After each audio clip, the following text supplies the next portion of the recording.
Greetings and bienvenue, midnight crew. Thank you for returning to this broadcast, and welcome to new viewers joining us for the first time. If you like a video, then feel free to subscribe. Some viewers may find the following video disturbing. Viewer discretion is advised. So, gentlemen, I've managed to find a cable for my cheap photo camera, and that means that this is time for some exciting tales. As I already said, my late grandpa served in Militsiya, translator *s note. Name for police forces in the Soviet Union and many Warsaw Pact countries, in the Soviet Union until the very end of the 90s. To be more precise, he was an inspector in the Seoul Militsiya station in a small town near Moscow. He was a very tight-lipped, solemn man, but when you asked him about his work he usually became more talkative. In my opinion, work was the only thing he loved in this life. So when I was younger, I was interested in paranormal stuff. Even back then, I spent a lot of evenings in his kitchen, inquiring about the most interesting cases of his career. After my grandfather died, I found a thick notebook that he apparently used as a diary of sorts that he kept in his personal cabinet. In that diary there was a collection of his most, let's say, curious cases.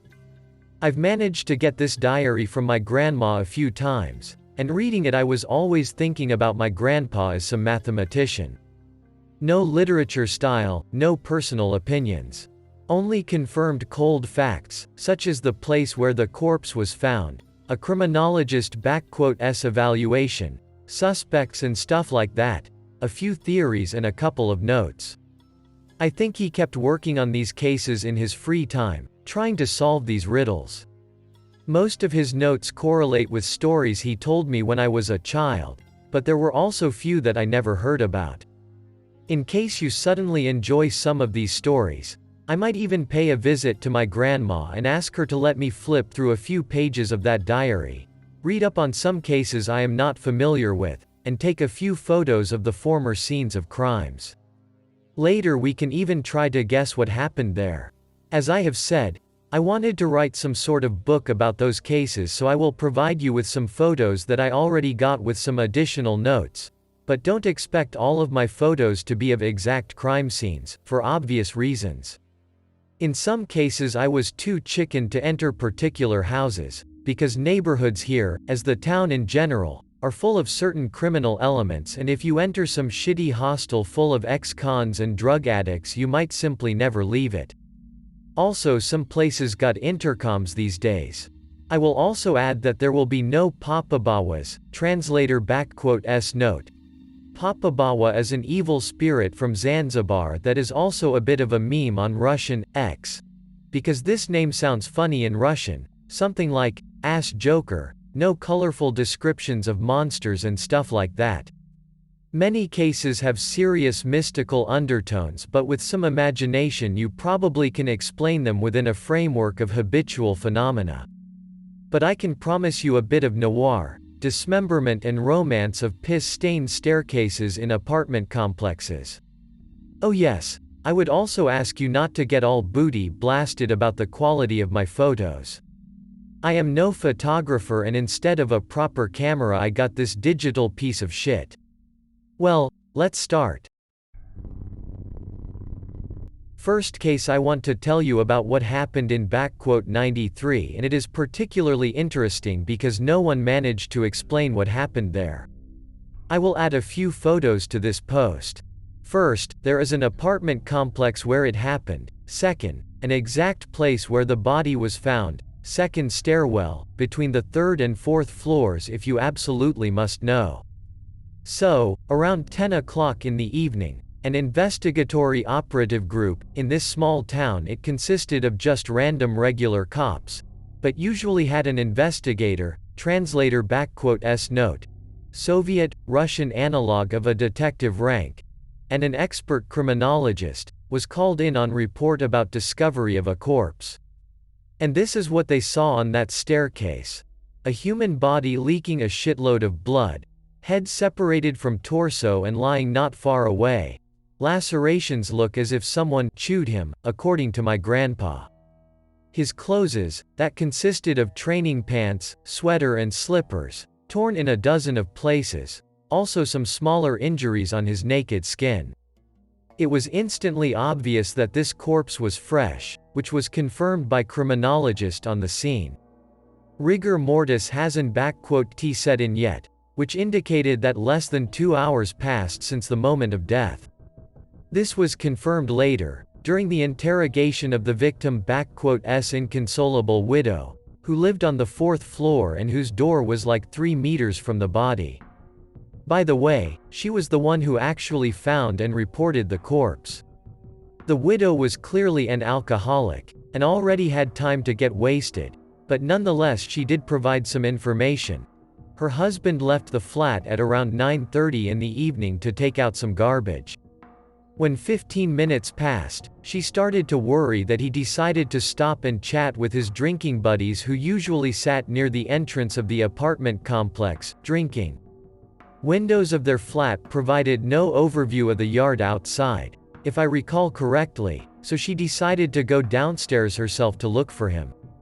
But the moment she left her flat, she saw the disfigured body of her husband in a pool of blood. She failed to provide any more details during the later questioning. Now for the interesting part. Interrogations of other inhabitants of that complex provided literally no additional information. Not a single one of them heard any ruckus, screams or sounds of fighting. Nothing. And that is considering the shitty non-soundproof doors people had back then. There was also indeed a bunch of drunkards sitting on a porch downstairs. According to them, they were hanging out there since around 8 in the evening, and in all that time only some old lady, who lived on the 1st floor, and a single mother, who lived on the 2nd, entered the complex. Both of them also heard and saw nothing. During that time, not a single person left the complex. By the way, my grandfather almost instantly suspected some sort of large dog. What else could dismember a person in such a manner in the middle of civilization? Later investigation revealed that there were 2 dog owners in that complex, but their dogs were not nearly big enough to inflict such wounds, which was also later confirmed by the coroner. The head was indeed separated from the body as if with the teeth of a large animal. His spine was literally grinded in places. Also, one of his legs had very clear markings of jaws. According to the coroner, it looked very deliberate, as if left there intentionally. Every single tooth of both lower and upper jaw left a clean mark, which almost never happens in normal coroner's practice. That one sure never seen such a thing. Jaws indeed were similar to dogs, but a really big one, and there were 48 of those teeth marks there, while normal dogs only have 42. Sometimes a bit more, sometimes a bit less, but rarely and not by much. Now couple of my own comments. Large dog is indeed capable to separate grown man's head from his body in 15 to 20 minutes. I can confirm this as an owner of a large dog. No, my dog didn't kill anyone, but can chew through a large bone in around 10 minutes. But there would be a fuckload of noise and shouts. Okay. If dogs somehow managed to rip that guy's vocal cords on the first bite, there wouldn't be many shouts, which I guess is possible, considering the size of those jaws. But how could no one notice a huge ownerless dog exiting the apartment complex? Such animals tend to be remembered. Another strange thing is that blood was only found near the body. There was no blood on the stairs themselves, neither above nor below. As if he was first put on the floor and then got his head calmly chewed off in silence. My dog attacked a homeless dog once. There was a lot of blood. It was fucking dripping from its jaws and chest all the way home, and let me remind you that human has much more blood than a dog. Nothing like that here. Everything is crispy clean. So we have something big that appeared on the staircase between the floors. That house had no garbage chute if you would like to entertain such a wild theory of its method of movement. Silently chewed grown man's head off. Left a dozen injuries on his body without any signs of resistance, and then disappeared. So it goes. Officially the case was explained by a wild dog attack and closed the fuck down, not before informing all the local dog catchers that they should do their work better in the future. This story also happened around 93 in that same small town near Moscow. I tried and failed to Google anything about it, and I've never heard anyone discussing it here in this town, so I guess there is no reason to give away the name, to be quite honest. My gramps worked in local militsiya, and I asked him about that case many times, so I guess I didn't completely imagine it, even though I was like 4 years old back then and my memories are a bit foggy. Back then, young women started to disappear in our town. Absolutely normal girls, not some criminals' girlfriends or anything, according to my grandpa. In a single month 6 of them disappeared in a single month. And then the 7th was lost. Her father was a trainer in a local boxing club, popular with both sportsmen and local thugs. From a whole bunch of his clients and friends who were willing to help him, he created some sort of militia patrol aimed at looking for his daughter and preventing similar abductions in the future. This militia started to stroll around the neighborhood in small groups, and one night I woke up from some loud noises from the outside. I ran to my window and saw my mother and father standing there, looking at a bunch of guys who were trying to widen some tiny cellar window that was right under mine, first floor, with sledgehammers. Now for some facts from my gramps. Guys from one of those partals saw 3 guys carrying something big towards that cellar. They immediately ran after them, but those 3 guys have managed to close the heavy steel cellar door before they were caught. Later I learned that they also built a barricade from some garbage lying inside when they realized that guys from militia are not joking. So, the militia guys called all the others and broke into the basement through that window, where they found those 3 crazy fuckos armed with knives and the girl's already dismembered body. I know now that there was also a handwritten book in an unknown language. It was later apparently lost or stolen right from the evidence box, a hacksaw for metal and a dog's skull. Walls and floor were covered in some symbols written in chalk, which were mostly destroyed under the feet of 24 boxers who entered that basement, but nothing of value was lost, I guess. By the time the cops arrived, those 3 guys were already heavily beaten by the boxers. 2 of them got crippled for life, 1 actually died. Few boxers received some superficial cuts. Interrogation by the raging father gave no results, same as latter interrogations by Militsiya. Many traces of blood were found in that basement though, from different people and from a long period of time. As you can expect, no bodies were found even though search parties combed through every neighborhood and a nearby forest. The 2 survivors kept their silence. Come to think of it, those guys were some sort of fucked in the head neat necromancy cosplayers or something, and even they managed to hide those bodies very well. Imagine what a smarter person with no mental issues could do. I just stumbled upon those photos, so I guess I'll tell you about them. I have to warn you that some people might not find it too scary, but this case always captivated me. There is something about it. Also, when I once saw some tiny lights in that wood at night, I figuratively shat my pants. It will be longer than the first one, but do prepare yourselves, for I have no fucking idea how long the third one will be either. It happened in the winter of 95. One evening, around 8 o'clock, a strange visitor came to a local militsiya station, a priest of the local church, which, by the way, happens to be in the middle of fucking nowhere. He came to report threats he has been receiving for some time now. Priest brought a bunch of notes with him, which were written on torn notebook pages in crooked block letters. They were written with a bunch of mistakes, that desk cop on duty that night had a field day with. But he didn't laugh for long.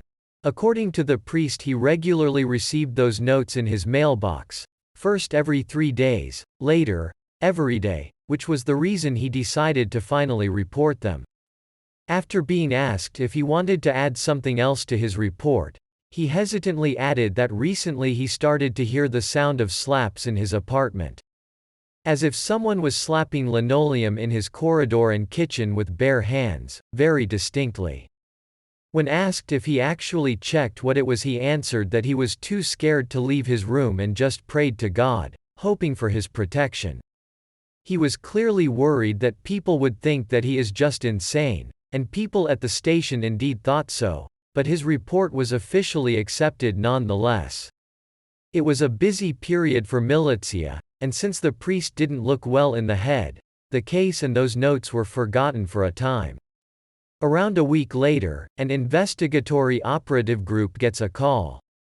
In the forest, around 200 to 250 meters deep, on the glade you can see on the first photo, a body was found. And not just some body, but, as you have probably guessed, body of that very priest. State of that corpse was pretty fucking terrible. Almost all of the muscle tissue on his hands and legs was missing. Body was covered in livor mortis and blemishes. Facial features were distorted by the rot. He was only recognized so quickly thanks to his cross, which was the only element of clothes on him, long hair and beard. Later it was concluded that he died 7.5 or 8 days before the discovery. Additionally, his body clearly was kept indoors for some time, since it wouldn't have rotten so much in the winter frost. It was confirmed by the elderly guy who found the body, since he used to walk with his dog every day on the same route in this forest and only discovered the body that morning. Also, which was especially bizarre, many prints that were found around that body looked like the prints of human hands. They didn't look like handprints, they were handprints. It was just fucking ridiculous at that point, quoting my grandfather. There was a trail of such prints leading around the forest, strangely enough, not on the cleared trail, but around it, in the snowdrifts. There was no evidence of the body being dragged, all the other prints belonged to that elderly guy and cops. Previous night there was a serious snowfall, which would have covered the tracks, so the body clearly wasn't there for long and it clearly didn't happen to appear there by itself. Questionings of the elderly guy, residents of the nearby houses and guards of a garage cooperative close by didn't clarify much. Though the elderly guy kept nagging about finding corpses of animals on that glade. Dogs, cats, rats, crows and such. He reported it to Militsiya many times, but nothing was done about it and he had to bury animals himself. He also just had to share his theory about Satanists with the investigators. The place itself was far away from anything. The closest houses were like 600 to 700 meters away, same as that garage cooperative. No cars stopped nearby, no mysterious people were seen there, not even ordinary people with a big bag or parcel. Literally fuck all. And that's when someone remembered about the notes. Earlier notes were rather simplistic, basically threats like, reject your faith or we will kill you. But those that came later were a bit more interesting. Take off your cross or you will feed the hungry one with yourself, my grandfather quotes from his memory. There was more, but he didn't recall what those were about, sadly. All of them had a bunch of mistakes, as I already stated. No handwriting expertise was done, to my knowledge, but those notes were quickly given away to experts in order to check for fingerprints, while investigators decided to visit the priest's flat. Door wasn't closed, though there were no signs of forced entry. Remembering the priest's words about slaps on the floor, linoleum in his corridor and kitchen was checked, without much hope, for fingerprints. But as was a sudden success, a few clear handprints. Huge fingers certainly were not the priest's. Fingers looked like they belonged to some hammerer or a smith, according to my grandfather. Other than that, everything in his flat looked in order. All the obvious valuables, like the icons, were still there. But there was no way to know for sure, since that priest lived alone and had no relatives, being an orphan. In short, fingerprints on the notes were identical to those on the floor, but neither the local Militsiya station, nor the bigger regional archive had those prints in their databases.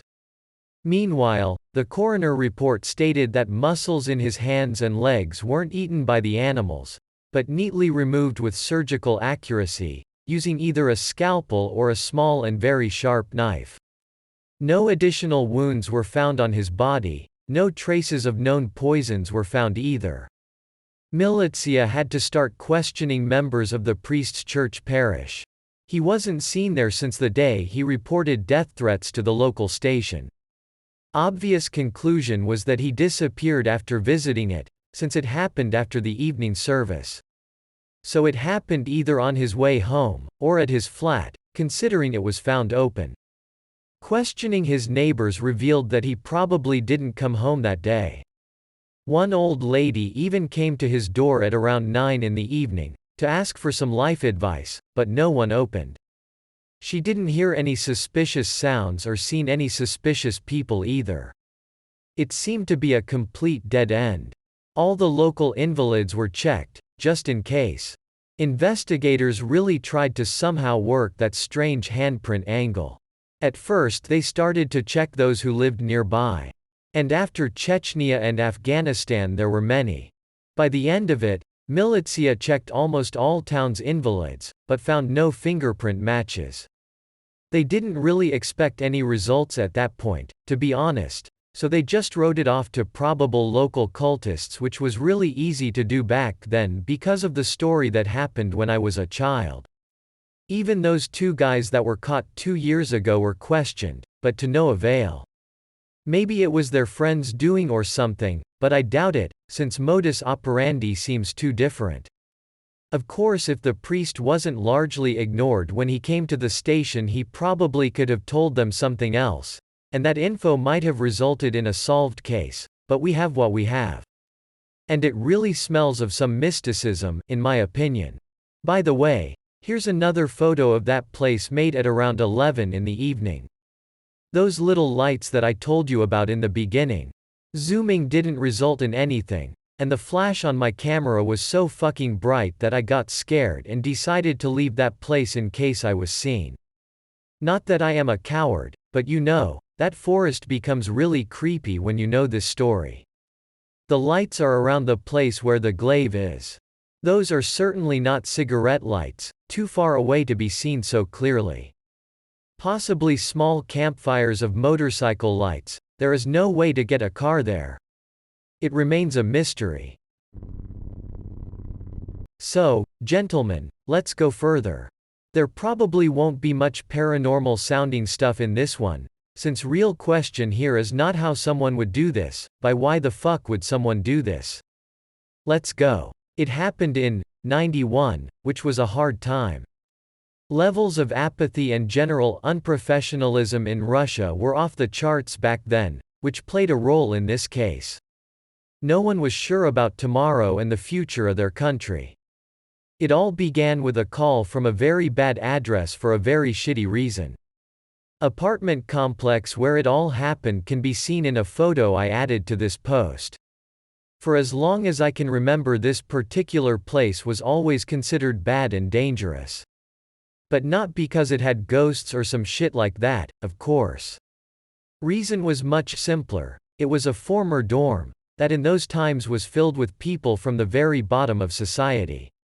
Robberies, knifings and murders happened there regularly. Even I had a chance to see local, so to say, customs personally when I was a kid. I was riding my bicycle nearby when a human head flew out of some window and landed around 30 meters away from me. According to rumors, some drug addicts had an argument. But anyway, I am just telling this so that you would better understand what kind of atmosphere that place had and why I didn't go inside to make some photos for you. Yes, I pissed myself. Getting back on the topic, in one of the flats on the second floor a family was murdered. Said family consisted of a single mother, her 7-year-old daughter and, as was found out later, a year-old infant. They were extremely poor, and, according to the old lady living in the next apartment, poor thing was nearly driven to a heart attack when she discovered the bodies. Mother held no job, drank non-stop and often brought some suspicious men home. Daughter was practically homeless and never went to any sort of kindergarten or school. How did infant manage to survive in such a family is unclear. According to Grandpa, you should divide anything those old Soviet grannies say by 2 if you want to get closer to the truth, but it all looked shitty nonetheless. The door was slightly ajar, which allowed for bodies to be found. As for the bodies, at the first glance, it looked like a typical case of domestic violence. With some excessive force, though. Around 30 knife wounds on each body. Wounds were at least 2 days old. Criminology experts' theory was that those wounds were inflicted on the already dead bodies. Mother was killed in the kitchen. Signs of struggle were all around. Furniture was overturned. Fridge handles torn off, some dishes broken. A bottle of uncharacteristically expensive vodka and some rotting delicacies were picturesquely lying on the cheap, dilapidated table. Daughter, it looked, was killed in her sleep, because she was found in her bed in an embryo pose. No signs of resistance. As for the infant, no trace of him was found, except for a baby fence in his sister's room. Infant's very existence was only corroborated by that same old lady, and later other neighbors. No diapers, no baby food, no stroller, no birth certificate, nothing, which is, considering the social status of that family, could be possible. But even the surface search of the apartment revealed a lot of interesting things. Not only was the freezer chock full of expensive food and alcohol, there was also a very large sum of money hidden in the icebox. Literally a few packs of money hidden inside the cheap wrappings, which was a normal way to hide money and valuables from possible robbers those days. But what were they doing here in the apartment of these piss-poor people? That raised some questions, because the connection between those valuables and deaths was obvious. Further questionings of the neighbors and local alcoholics in the yard clarified 3 important things. First of all, murdered woman was popular here, if you know what I mean, and her door was usually open. Second, according to a score of witnesses, a strange man started to visit her in the last week. He clearly wasn't local, and even though descriptions slightly varied from witness to witness, they painted a certain picture. Uncertain age, completely bald head, always in a same brown 3-piece suit, patent leather shoes and a bow tie. In short, he looked like he was loaded with some dough. No one could provide investigators with any distinctive details of his physical appearance or face. Such people rarely, if ever, visited this place, and it is a whole separate question as to why didn't anyone try to rob or just beat him up. 'Cause that kind of people was not too popular in that house, to say the absolute bloody least. Many people saw him entering the apartment complex and victim's flat, but no one saw him leave. Another thing was suspect's interesting and unusual manner of speech. According to people who talked to him, it was florid, artsy, old-fashioned and extremely polite. Sadly, no one could quite recall what that man asked them about, though all witnesses could recall that he had some questions, which wasn't completely unusual in such places, since inhabitants were usually drunk or on something. He was seen at least 3 times in the last week, though by the time Militsiya arrived he wasn't seen there for 3 days straight. And, finally, the third important piece of info. The moment this man started to come to this apartment complex, the victim stopped to receive visitors, and her flat, for the first time in years, fell silent. No shouts, no loud noises, no baby cries. So yes, the infant's existence was finally corroborated by the accounts of most witnesses, but no one remembered the dead woman ever being pregnant. Bodies then were brought to a coroner. When they were loading them into the car, it looked as if every bone in those bodies was broken, basically behaved like a couple of rag dolls. Further search of the apartment didn't provide investigators with any additional details. No signs of forced entry, no traces of blood except for those of the victims. The bottle of vodka and glasses on the table were, of course, checked for fingerprints, but only prints that belonged to the victim were found. Doorknobs in her flat gave such a wide range of different fingers that experts exhausted themselves to no end just by comparing every set with what they had in their databases. In any case, almost all fingerprints belonged to local lowlifes who haven't seen her for at least 2 weeks. Now, coroner's report was much more fucking interesting. Indeed, injuries on the bodies were inflicted when victims were already dead for around a day at that point. But this is not the interesting thing. Autopsy showed that every bone in their bodies, except for the skull and cervical vertebrae, became extremely brittle and were, basically heavily damaged by fuck knows what. They certainly were not broken by the blunt trauma, since there were no traces of such damage on the bodies themselves, not to mention that it would be a very tiring process, breaking every tiny bone in the human body. Also, bodies would look like a couple of torn bloody bags after that. Damage dealt to the bones reminded local militsiya experts of the effects of highly concentrated hydrofluoric acid, but there were 2 big problems with this theory. First, hydrofluoric acid of such concentration would have left extreme fucking chemical burns. Considering that all of mother's and daughter's bones were heavily damaged, they had to take a bath in that acid to achieve such effect, but there were no surface traces of that. Second, this acid leaves such a chemical bouquet in the human body that tests would surely have identified it, but the only irregular thing about their bones was a critical lack of calcium, and that was that. At the same time the tests were conducted, a call came from one of the witnesses, interrogated earlier. He saw the suspect entering a boiler house near that apartment complex. Not wasting any time, my grandfather got 2 operatives and moved out. Door to that boiler house territory was indeed open. Whether it was lockpicked by the suspect or just left unclosed by the sloppy workers was never found out, but according to all regulations that door must have been locked. In the photos you can see that very boiler house. Kindly forgive me for not trying to get inside. There is an actual lock hanging there now, and trying to climb over the concrete walls with barbed wire is not my idea of fun. So, Grandpa went there and met 2 middle-aged women working inside. By the way, there's supposed to be 5 or 6 personnel working at all times. According to regulations, this is probably the reason why something blew up inside when I was a kid. They were noticeably twitchy and were not acting normal, as if afraid. When questioned about the suspect, they nervously laughed and denied any knowledge about him. The way they tried to bullshit me was pretty cartoonish, according to my grandpa. But at that point my gramps didn't give much of a fuck about them, just left one of his operatives there to watch the main entrance and those 2. The other one of his subordinates he took with him to more effectively conduct the search of the area. By the way, building was pretty fucked up. It, as you can see from the photos, is very old and multi-tiered. So everywhere there was moisture, rust, and only 1 out of every 10 light bulbs was working, so they had to get the flashlights. In the far corner of that building, one that probably no one visited for years, a baby's loose jacket was found, hanging between the interweaving pipes. Grandpa and his subordinate started to frantically search everywhere in the area.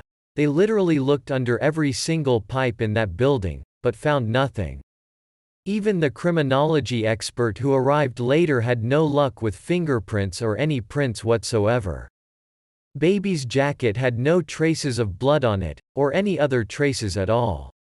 It looked so clean, as if it was just recently washed. 2 women were called later for questioning. One of them kept stating that she saw or knew nothing, and the other disappeared after the very first interrogation. As her melancholic drunkard of a husband said later, she just left home without even packing any of her belongings. Despite all the numerous questions Militsiya asked her husband and colleague, despite checking all possible connections, nothing gave any result. For all intents and purposes those women were completely normal. Even their fingerprints were taken and compared to those found in victim's flat, but this naturally ended with failure. At that point the case came to a grinding halt, and it seemed that there was nowhere left to dig. Suddenly, a month later, another call came from the same apartment complex, from the same old lady who found the bodies. According to her, Faint sounds of crying were coming from now sealed apartment where murders took place. Operative investigatory group answered the call. My Gramps told me that he almost physically felt the surrealism of the situation. Sealed door of the dead apartment had no signs of forced entry, and Gramps indeed heard a faint sound of baby crying inside. It took them half an hour to get inside the apartment, and indeed an infant was found there. Only he had no eyes. I mean, there was no blood or anything. Just no eyes. As was later found out, they were surgically removed from his sockets. A thin layer of pink skin was covering places where eyes should have been, with tiny scars marking them, as if after plastic surgery. No injuries or pathologies beyond that were found. If you are curious about his fate, he was first brought to a children's hospital, then to an orphanage for infants. I don't know what happened to him later, but I suggest he had a very unhappy life, though I am curious if anything else strange happened to him. So it goes, gentlemen. I am tired as fuck typing all of this. Translator's note. Imagine what it's like typing and translating it, but I will add my grandpa's theory and a couple of my own thoughts nonetheless. His theory was that the infant was basically bought from his alcoholic mother by that guy in a three-piece suit. But something went wrong with the deal and led to him killing the mother and the daughter as a witness. Method of murder itself was much less clear. Let's suppose knife wounds were either a way to lead the investigation on the wrong path, though murderer seemed too clever to think that they would fool the experts, considering that he clearly knew how not to leave any traces of his presence, or mask a way that bone-damaging substance entered the body. Though injuries on both bodies seemed very random. Some parts of bodies were covered with injuries, while others were left untouched. And again, experts had no idea what kind of poison could have such an effect without leaving any traces. Next thing, who would leave such a huge sum of money to a corpse? There really was a fuckload of money there, and only some poor woman who drank away her brains could think that no one would find them. But fact is a fact, money was there. How to tie it in with those two women from the boiler house, I have no fucking idea. By the way, the one that left never came back. My grandpa often returned to this case and checked for any new information about her possible whereabouts. I guess someone managed to scare them really good. But there is no way to know now, really. And fuck if I know what that baby jacket was doing there. Next, the infant. Where did the victim get him? Was he stolen? Left on her doorstep? Scars from such things as eye removal won't heal in a mere month, as you might know. Was it some other baby, but how and why? Also, those who saw the child before all this happened, stated that he had a birthmark on the right side of his forehead. Baby with no eyes had exact same birthmark.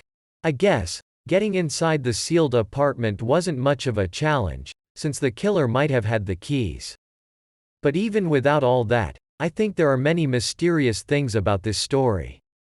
That's it. You might fling some shit at me, because this case didn't have much in terms of paranormal, but believe me, the next case has it in spades. First of all, I have to disappoint you, cause the most paranormal story will have to be reserved for later. I didn't pick the best times to go out and take photos. Not only did I almost shat my pants because of some creepy dude there, but also visibility was shit. However, few of these photos will fit another story quite nicely. Use your imagination to envision the locales I am going to tell you about, because some of these places are too far away, too creepy, don't exist anymore. Still, I think you will find this case to your liking. Here it goes. It's 92, the country is still shaken, my grandpa is still serving in Militsiya of our town.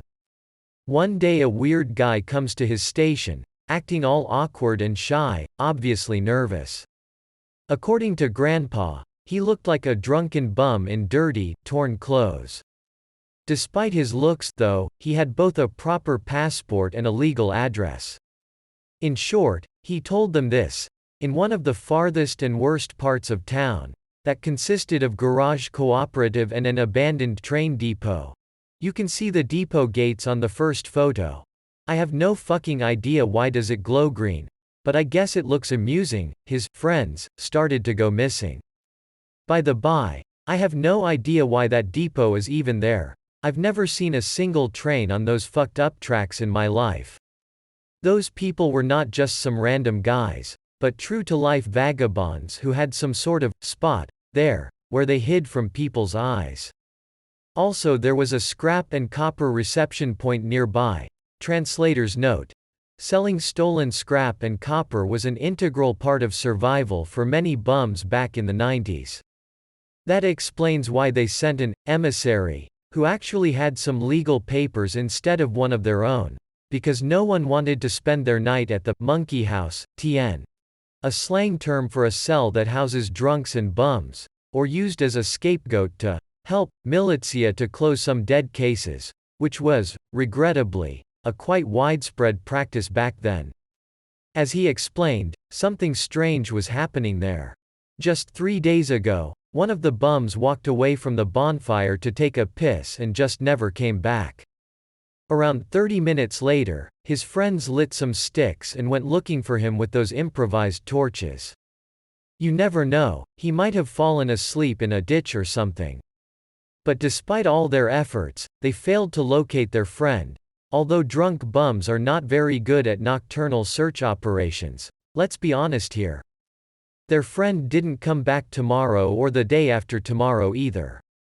They didn't think much about it, especially because a full bottle of vodka went missing that night too, which, apparently, was a commodity valuable enough for them to justify their friend's sudden flight.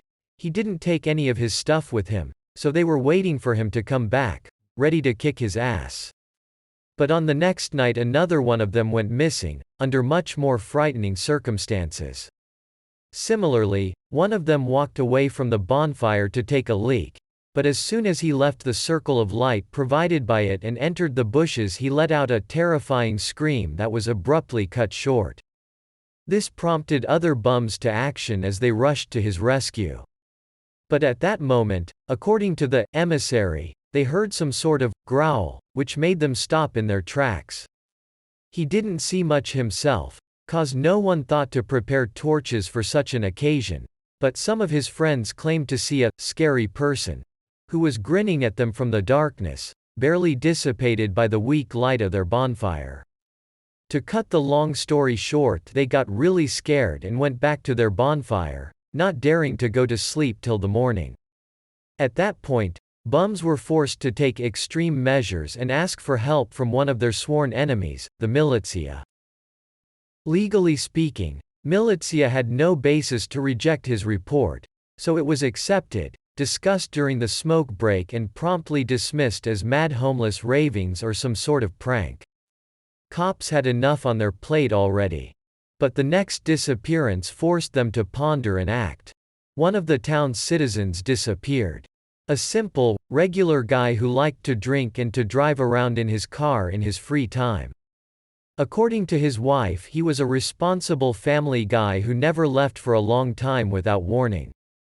But 2 days have passed and there was no sign of him. By the way, fuck if I know why didn't she report his disappearance after the first 24 hours passed.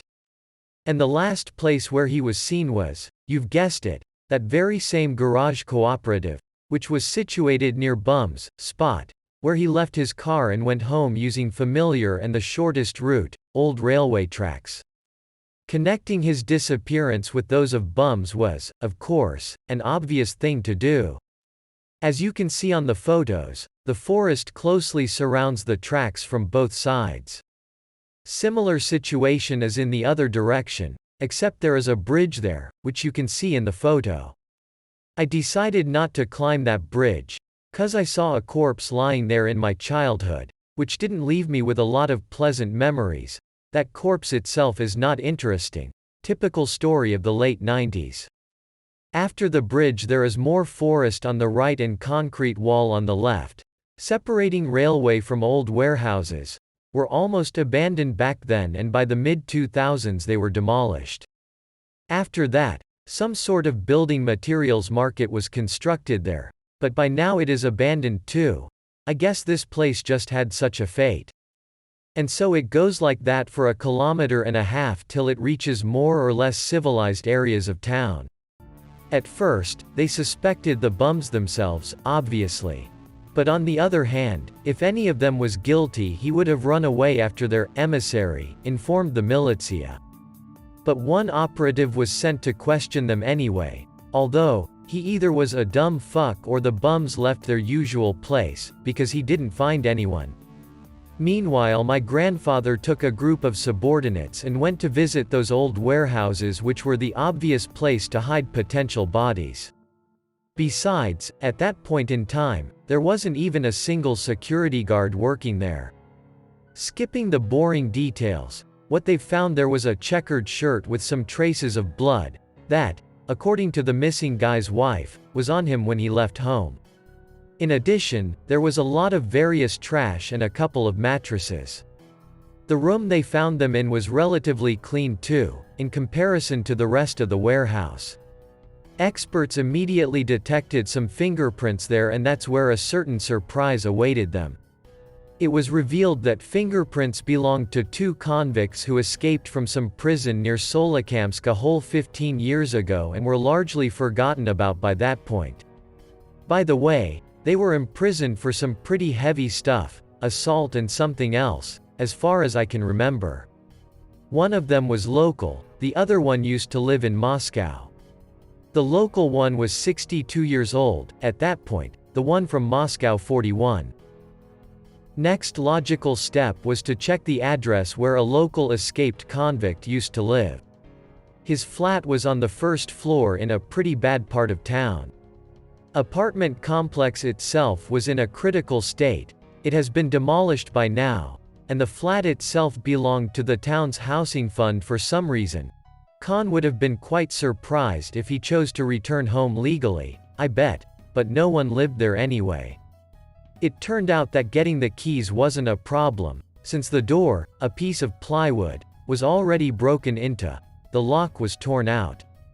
Inside the apartment, or to be more precise, inside its bathroom, they've found, without any exaggeration, a fucking pandemonium. First, traces of blood were found on the floor and walls of the corridor. And in the bathroom itself there was a bath full of body parts, belonging to 3 people in total, though heads and torsos were never found, as far as I know, apparently chopped with an axe that wasn't ever found either. Those parts floated in dirty cold water, no idea where they got it, since water supply to that flat was cut off long ago. Stench of decomposition and feces was horrible.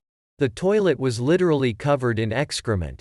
But neighbors didn't contact Militsiya, which was understandable since nobody lived on the first 3 floors, except for an ancient blind gaffer from the second.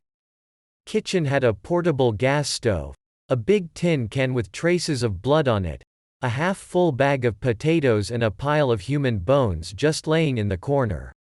This is when the realization hit the operatives. Khans, whose fingerprints were found everywhere around the apartment, were eating those people. Fuck if I know why and for what reason. I mean, you can just steal food, like those potatoes, but they were eating them. Everything pointed to this conclusion. Questioning the other tenants didn't give investigators anything new to go on. Those few who still lived there, less than 10 people in total, unanimously claimed that they have never seen any unfamiliar men there. But that blind old man said that night before Militsiya paid a visit to that flat, someone was trying to force themselves in his apartment for a few hours straight, but to no avail. Case was turning more and more serious by the minute. 2 operatives were left in the apartment to lay ambush, while my grandfather went straight to the prosecutor's office, demanding them to involve the federals, because this case was clearly out of his league and he knew only too well who would have to answer for all this shit if it turned even more serious. Imagine that. A mass murder plus 2 wanted escaped convicts. Case was taken away from him surprisingly fast, almost no one there even tried to argue with him. 2 operatives, who spent the night in that flat and almost went mad from stench and disgust, were freed from their unpleasant duty, though murderers never returned to their apartment anyway. Everyone involved was thoroughly questioned by the feds. Grandpa himself and his immediate superiors got their asses kicked by them for sloppiness, but no one lost their office or got demoted. Who took this case over? What info I have left could be classified as rumors told during the smoke breaks, but if you start to tell the story, you have to finish it, even though I don't know all the details. Perpetrators' tracks were found not far from town, near a big forest that stretches for dozens of kilometers. There was a place there called the Lodge, even though it was, in fact, more of a country house cooperative consisting of something around 40 houses. My guess, call came from there. Federals failed to apprehend both of them, though, and here's why. They were already pursuing them through the woods, when suddenly they stumbled upon the older one, lying on the ground and grinning like a madman. Apparently his friend broke his leg with something heavy and proceeded to escape alone. He was dragged to a car and interrogated, but no one managed to squeeze out a single word out of him. He just kept whining and growling like an animal. The younger one was never found, even though a search party combed through the whole fucking forest with dogs. The older con kept whining and shaking all the way to the precinct, but at one point fell silent. It turned out he managed to gnaw his own tongue off. Doctors managed to save his life, again, according to rumors. He proved incooperative, was officially recognized insane and got locked away in some specialized asylum for the rest of his days. Neither I, nor my grandpa could vouch for a single word in the previous part, as you can understand. But there is only one proper version of events, no mysteries here. 2 escaped convicts were fucking around somewhere for 15 whole years and managed to get from Ural to Moscow. They probably went through a lot in their travels. And at some point were forced to eat someone to avoid death from hunger, maybe another bum or just some random tourist. Apparently, this experience took a heavy toll on them psychologically, and they acquired a taste for human meat. After that, they switched to a new menu, slowly turning more and more into a couple of fucking animals if the older one is any indication. And only here, in the Moscow region, they became bolder and ate someone who would be searched for, because finding them, basically, wasn't really that hard. But there is another factor. They had an almost animal-like sense of danger, always managing to outpace Militsiya's pursuit just by a day or two. That's it. By the way, it was really creepy, taking these photos, knowing that in theory one of them is still on the run. Even though he must be really old today, those locales now are as far away from any proper civilization as it was back then. Also, I would never want to be in the shoes of that blind old man during that night. This part of the story always chilled me to the bone. This happened during the summer of '96. This case differs from the previous ones, because, firstly, it happened in a good part of town, in which I lived, by the way, and, secondly, because I heard part of this story firsthand, even before my grandpa told me about it. One night around 1 a.m., a man burst into my grandpa's precinct, raving like a lunatic and holding a crying woman in a torn dress. After managing to calm him down, officers on duty started to listen to his story. He, 32 years old, small-time businessman, was visited by some friends that evening, and asked his wife, 27, housewife, to take their kid, 8-month-old, boy, and go for a stroll around the block. What kind of visit and from what kind of friends makes you ask your wife to take your child and leave the house at 11 p.m. is a separate question, and some investigators tried to tie this visit to what happened next and had certain success with it, after running some checks on those friends, who had pretty evident connections to a big local gang. He clearly paid them protection money, since both he and his business were doing fine, but I'll come back to it later. After around 1 hour and 10 minutes he finally managed to get rid of his friends, and started to worry about his wife who hasn't yet come back. When he came out of the house, he couldn't see her anywhere and started to circle their apartment complex, shouting her name, when suddenly he literally stumbled upon the overturned stroller. Lying there in the dark, stroller was lying on that asphalt road you can see on the first photo.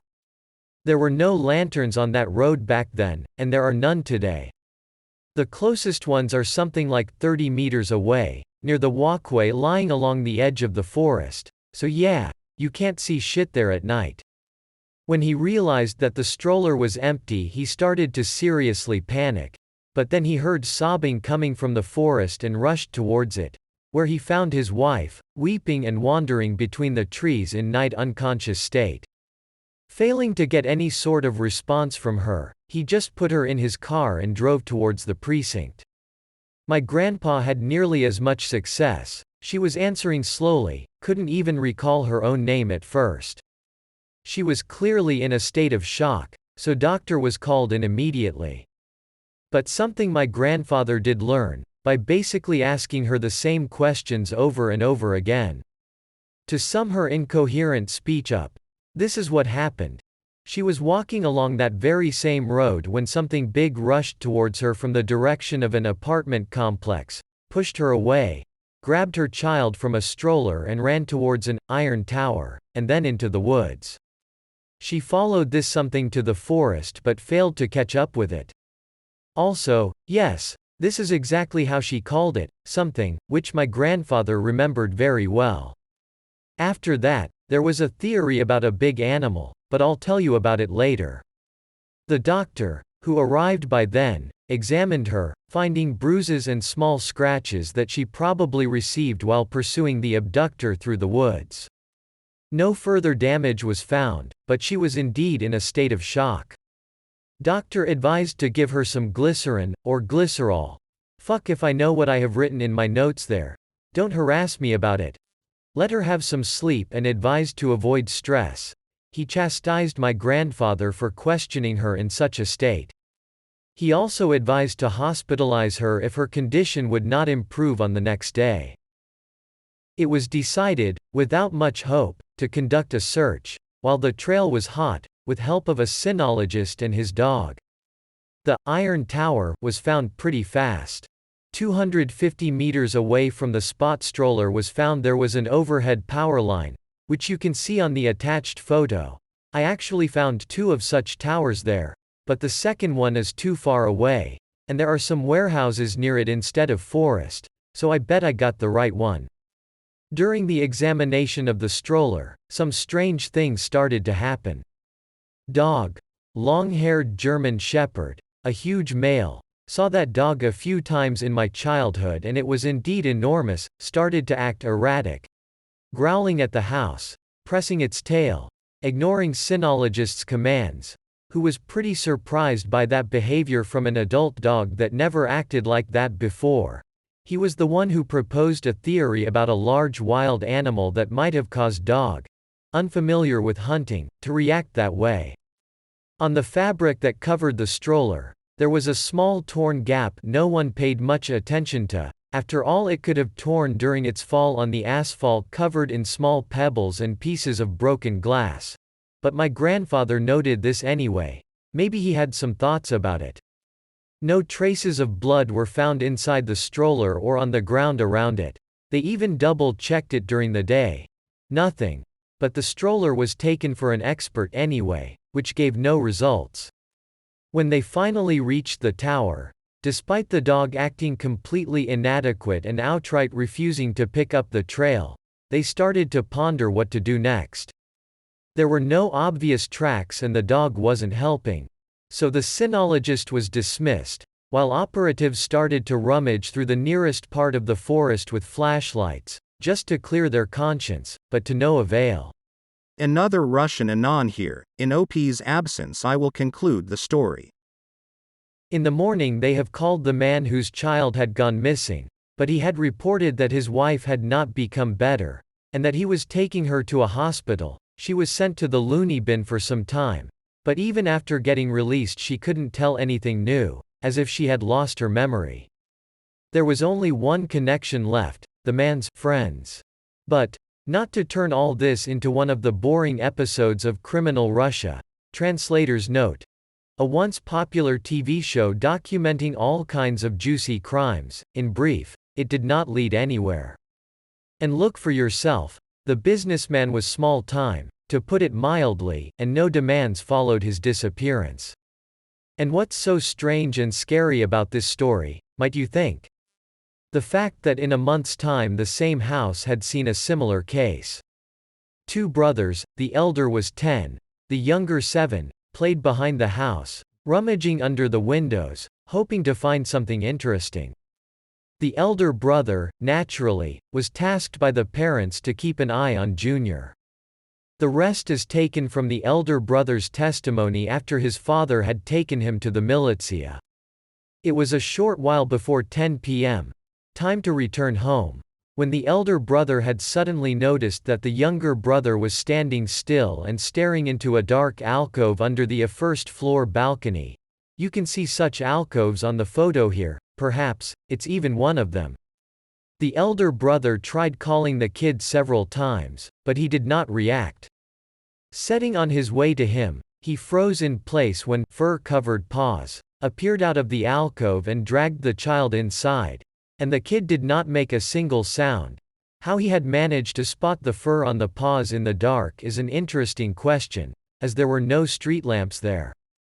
At first the guy stood dead still and peered into darkness.